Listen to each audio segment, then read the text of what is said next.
off TV every fucking day. Sure, the last time he wasn't on.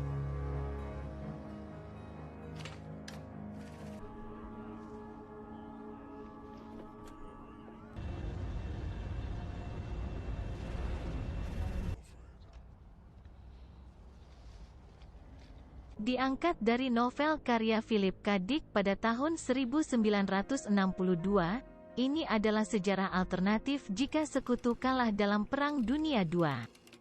Di dunia ini, Jepang dan Jerman menguasai Amerika Serikat yang terbagi menjadi Greater Nazi Reich di timur dan negara Pasifik Jepang di barat.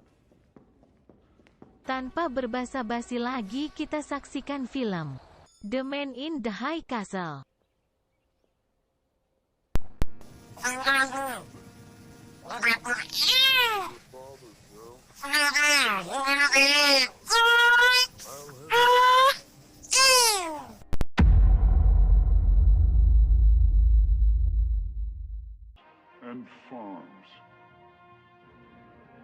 Di awal cerita kita akan dikenalkan oleh pria tampan dan mapan bernama Joe Black.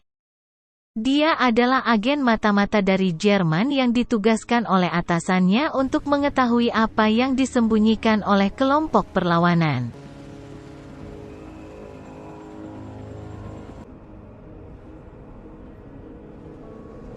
Joe Black pergi ke tukang las, dan dia meminta pekerjaan di sana dan berpura-pura menjadi anggota kelompok perlawanan.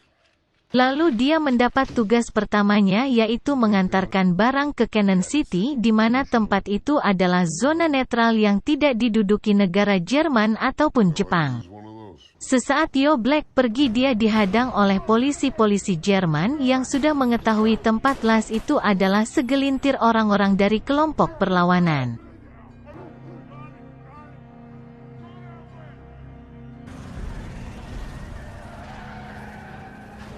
Di sisi lain, kita akan diperkenalkan oleh sosok wanita cantik yang kayaknya penuh gairah sangean, yaitu Juliana Crane.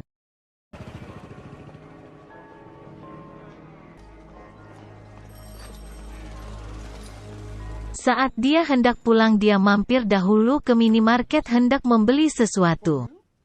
Saat itu pun Juliana bertemu dengan adiknya bernama Trudy Walker, budak bader. Dia tergabung dalam kelompok perlawanan.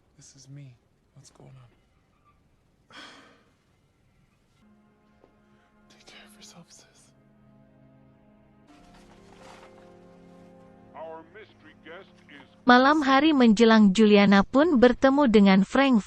Frank adalah pacarnya dari si Juliana Crane. Dan Juliana pun curhat kepada Frank tentang ayah kandungnya yang sudah gugur di medan pertempuran sewaktu Perang Dunia II. Di saat itu pula Ed McCarthy datang untuk menemui Frank. Mereka adalah sahabat sejati yang tidak dapat terpisahkan bagaikan kacang atom. Dan Juliana pun beranjak pulang ke rumah.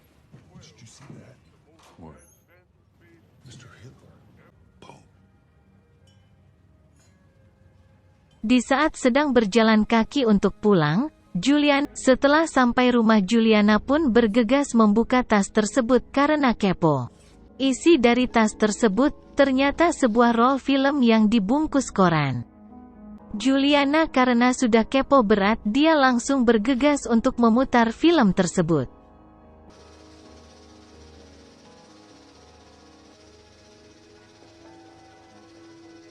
Ternyata isi dari film tersebut menceritakan dunia yang sebenarnya, di mana Jerman dan Jepang telah dikalahkan oleh sekutu di masa Perang Dunia.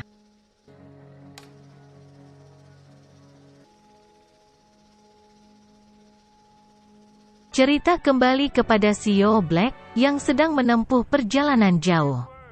Saat lagi santai-santainya berkendara, di belakang truknya ada sirine polisi.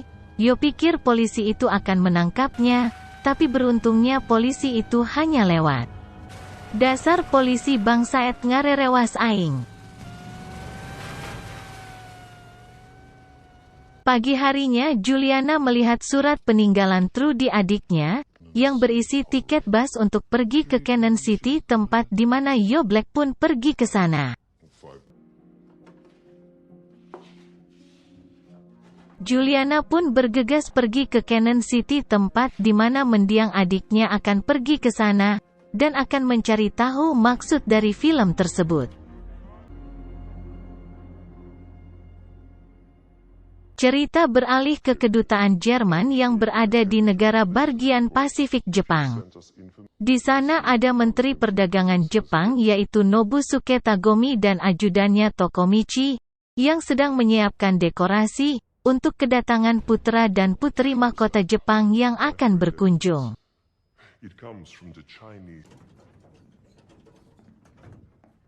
Saat Yo Black melanjutkan perjalanan, tiba-tiba ban mobilnya pun pecah.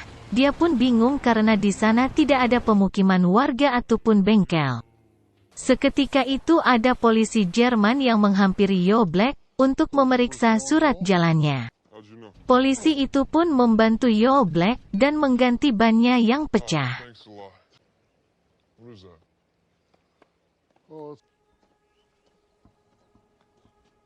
Di sini John Smith sedang menginterogasi seseorang. John Smith ini adalah atasan langsung dari Yo Black.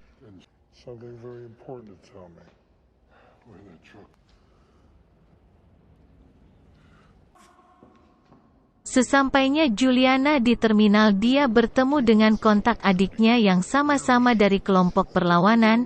Di sini kontaknya itu meminta film tersebut, tetapi Juliana tidak memberikannya. Karena Juliana tetap ingin tahu maksud dari film itu dan untuk apa film itu, sampai adiknya menjadi korban. Juliana pun menaiki bus untuk pergi ke Cannon City.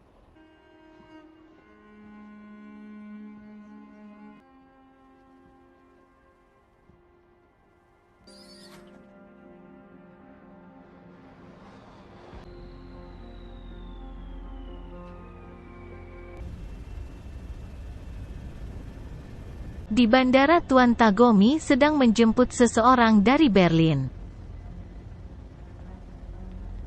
Dia adalah Rudolf Wegener. Dia seorang kolonel SS Jerman yang sedang menyamar sebagai pengusaha dari Swedia dan menyamarkan namanya menjadi Victor Baines.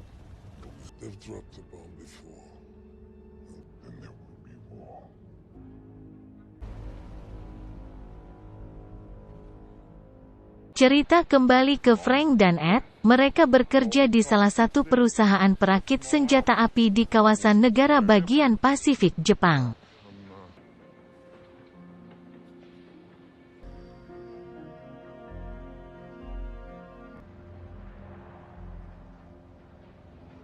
Saat Juliana dalam perjalanan menuju Cannon City, dia dihampiri seorang wanita tua. Dia bernama Katie Owens.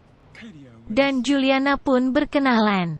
Tetapi Juliana memperkenalkan dirinya dengan nama adiknya agar identitas aslinya tidak diketahui siapapun. Sementara itu Yo Black sudah sampai di perbatasan. Yo Black pun mengecek terlebih dahulu mobilnya karena dia belum mengetahui barang yang dia bawa. Setelah Yo Black mengecek seluruh mobil, dia menemukan roll film yang sama seperti yang dibawa Juliana. Yo Black pun melanjutkan perjalanan kembali. Hari pun mulai malam, di saat Juliana tertidur, lalu dia terbangun dan melihat Katie Owens membawa tasnya. Dia pikir film itu pun terbawa, tapi untungnya film tersebut masih ada.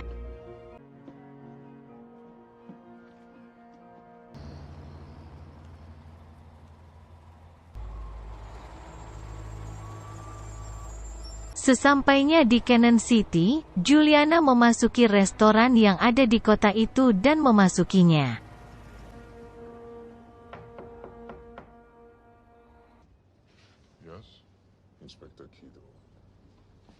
Saat pagi hari, rumah Frank didatangi oleh Inspektur Kido, karena Inspektur Kido mengetahui Trudy adalah adik dari Juliana. Inspektur Kido mencurigai bahwa Juliana akan meneruskan misi adiknya tentang role film tersebut. Di saat bersamaan Juliana menelepon Frank, Inspektur Kido pun makin mencurigai telepon tersebut adalah Juliana. Untungnya telepon itu pun segera dimatikan.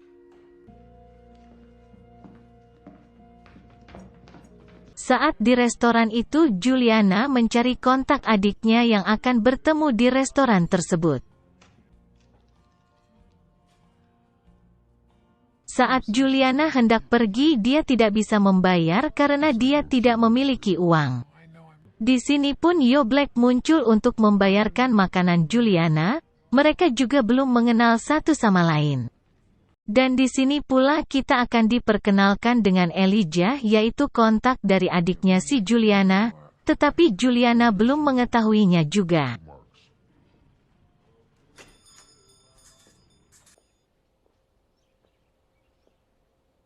Saat di luar restoran, Yo Black pun menghampiri Juliana dan berkenalan satu sama lain. Seperti biasa Juliana berkenalan dengan nama adiknya Trudy, agar identitas aslinya tidak diketahui. Sementara itu Frank tertangkap oleh Inspektur Kido, dan juga kontak adiknya yang sebelumnya bertemu di terminal juga tertangkap. Dikarenakan mereka terlibat atau ada hubungannya dengan Trudy ataupun Juliana.